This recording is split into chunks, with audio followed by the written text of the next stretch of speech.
is something happening above us, something subtle, fleeting, and strangely difficult to capture clearly, and it seems this way for almost anyone who tries.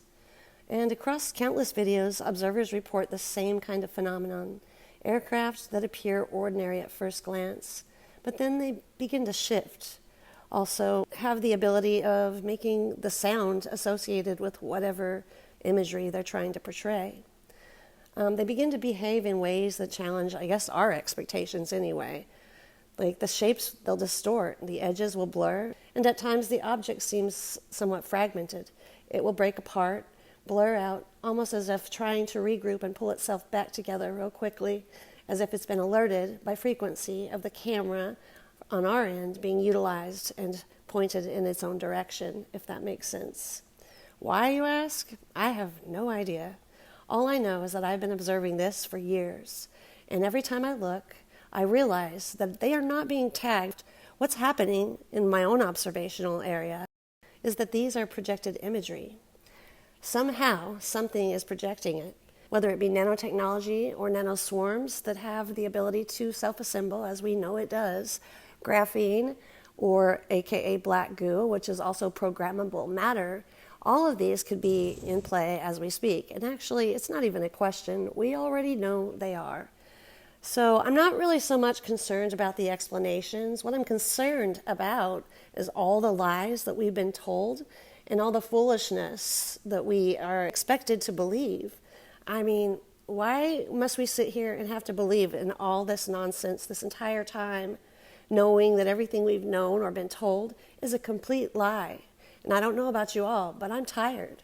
At high altitudes, we know that aircraft are viewed through layers of turbulent atmosphere.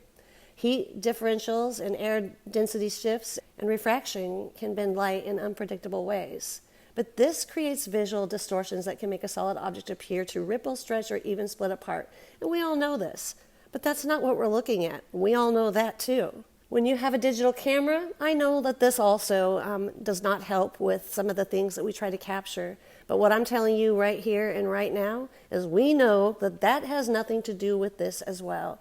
Discernment lives within us. We know what we're looking at. We've been alive this many years for this long, using cameras all our lives, looked at the sky, looked at the ground, pretty observant people, if you ask me, in my own humble opinion. And we know that we can't blame the camera, and we can't blame the crew, and we can't blame anybody or anything but those who have decided to pull a really big prank on us, because that's obviously what they've done, and they have everyone fooled, making fools out of fools. So this is just lovely, in my own opinion, said nobody ever. So going with what I just said, we got to understand that there's something bigger going on. We know that many have seen aircraft going through the sky, again, not being able to hold their shape or form, blurring out, or even birds appearing as, well, maybe spy drones or something like that. It sounds silly saying this, I know. I mean, trust me, I ask myself all the time, I'm like, oh my goodness, do you know how dumb and ridiculous this sounds? After all, we were once sleeping just like everyone else and unaware. But the thing is, come to find out, everything that we thought was not possible, well, everything is possible. And I mean everything and anything. Just look around. All we've been told are straight up lies. We are in a Truman Show, in fact. Sure does feel like it anyway. Everything's been staged to a level of complete ridiculousness, and we fell for it, hook, line, and sinker. Anyway, I think we have. I mean, some of us haven't, as you can clearly see. There's a few of us awake that flock together because we are birds of the feather. But what we're looking at here, folks, and another humble opinion of mine, because this is how we learn and grow, through each other.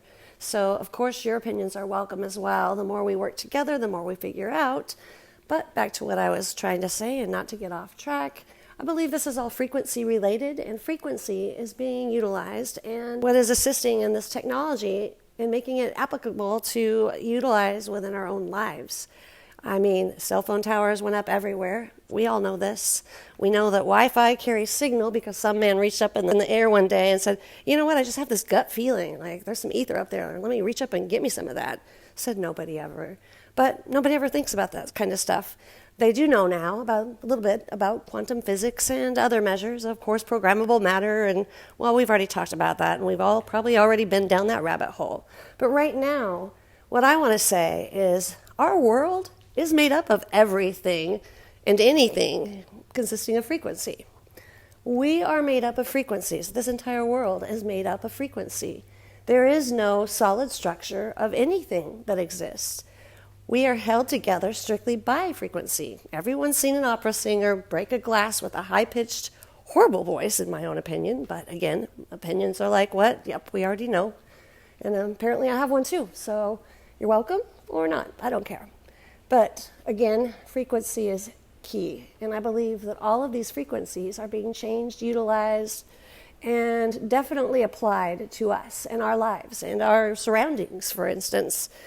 You know, maybe everything around us is existing on this plane or this level. But what if there's several more? What if it's just a matter of tuning into a different station, you know?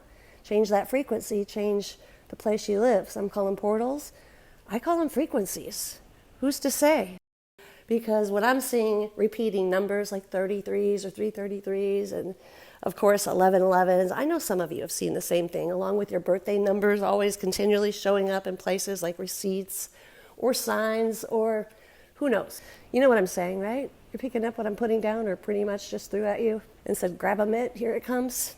I'm not trying to say this in a professional manner because I'm well beyond that. I'm not a professional. What I am is a human being just like you all. And what I have are eyes to see and ears to hear, just like all of you. So we're not dumb. We're not stupid. I'm tired of being made to feel stupid. We know that our world is not what we've been told. We know it's a complete and utter lie. So right now, between us, I think it's time we wake the masses. No, they're not going to listen at first, but you know what a squeaky wheel gets, right? Yeah, oiled. So if we all just keep trying and keep going and keep being the light that shines, we're going to eventually get there. I know it's going to take a lot of work, and I have to laugh giggling to think that we might actually get there because it feels hopeless sometimes. But truth be told, we will. And as you can see, I travel a lot for a living, and looking out my airplane window, I have seen things that do not make sense. Things like mechanical clouds delivering something, I don't know what, a delivery of toxicity, if you want my own opinion. You know, I don't think that these pilots are flying aircraft and, saying, you know what, let me just poison them on down yonder. I know my wife and kids are down there. That's not what they're doing. I believe that the craft that are flying with these little Kimberly trails, coming right out that back end exhaust area and just leaving it, like the yellow brick road, I don't think they're piloted by humans. And if they are, it would be maybe by technology, not made by humans, but possibly constructed by the plans that were given to us by the fallen, which is called the forbidden knowledge, because there's no way in heck any of our scientists or professors as humans reached up in the air and said, you know what, I see a little bit of ether up there. Give me some of that. I'm going to use that right now. We're going to have some Wi-Fi tomorrow, and we're going to reach out and touch someone in Tokyo. I mean, come on, give me a break. Forbidden knowledge is forbidden knowledge. It was brought to us by those who fell. So you can call them aliens if you'd like. You can call them Humpty Dumpty. I don't really care what you call them. SpongeBob Squishy Britches, for that matter. But truth be told, we're still talking about the same ones. Aliens are the fallen ones, the fallen angels, those who fell, those who once stood at the right side of God, the sons of God, and were cast out of heaven for disobeying and being completely dark.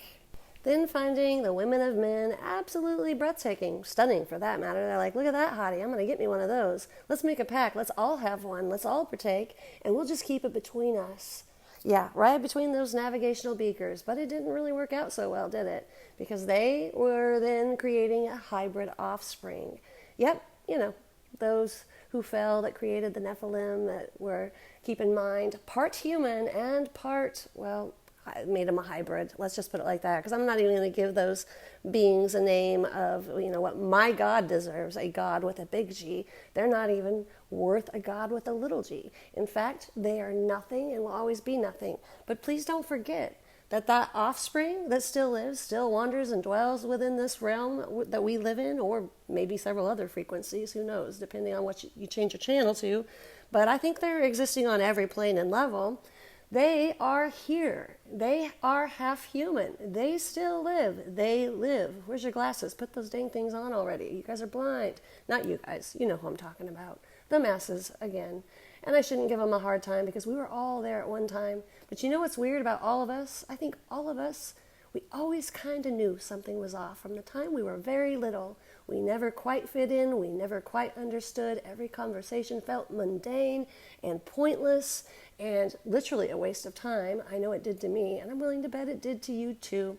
And I think we all have more things in common than we realize, especially that one common denominator, which is called rock bottom, where we all met because we were jolted into an awakening after hitting so hard, finding ourselves face planted into the ground, having nowhere else to go but up. And you know that our God calls upon his warriors. He calls upon warriors with, I guess, life experience in disaster, because those of us that have experience, we learned, we grew, we woke in time, thank the Lord. But he purposely woke us to wake the masses, to be a light that shines, much like a lighthouse, except for bigger and brighter and for the most worthy cause of all, not just ships into the harbor, but souls into heaven's doorway, through heaven's gates. That's why we're here. That's what we're called to do. The apostles were called for the same reason. They were not perfect. They were all sinners. And that is the common denominator, because we wouldn't have had to have Jesus come and die a horrible death on a cross for no reason. He came here just because we're not perfect. So here we are in the end, near the end times, in my opinion. And again, we know what opinions are like, but my opinion is correct right now. Okay, I know that wasn't nice. Sorry, God. But what I'm telling you is we are near the end times. Everyone says, well, nobody knows the time of the day. You don't have to know. You don't even need a stopwatch for it. All you got to know are the signs to look for. And guess what? He gave us every last one of those signs. And guess what we're seeing? Yep, you guessed it again. So we don't even have to guess on this level. Most of us know this. But if you happen to be someone new, maybe someone that's on the verge of awakening and you're listening, just know that we're behind you. And we're here to help guide you and help you find your way. And we're also going to tell you this road isn't easy. It's not going to be easy, and it was not promised to be easy. In fact, it's going to get harder and harder every single day. And you're going to find battle after battle after battle that you will have to encounter, and you'll have to fight. But also remember this: no good soldier ever marches into war without first going through a good solid boot camp, because we're preparing for war. We're in the fight, and nothing, nobody is going to stop us. Mainly because the war, well, it's already been won. But let's get it right and let's get home. 4, 3, 2, 1. We've been on this battlefield.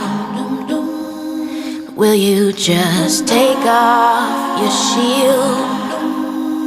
Please just take off your shield.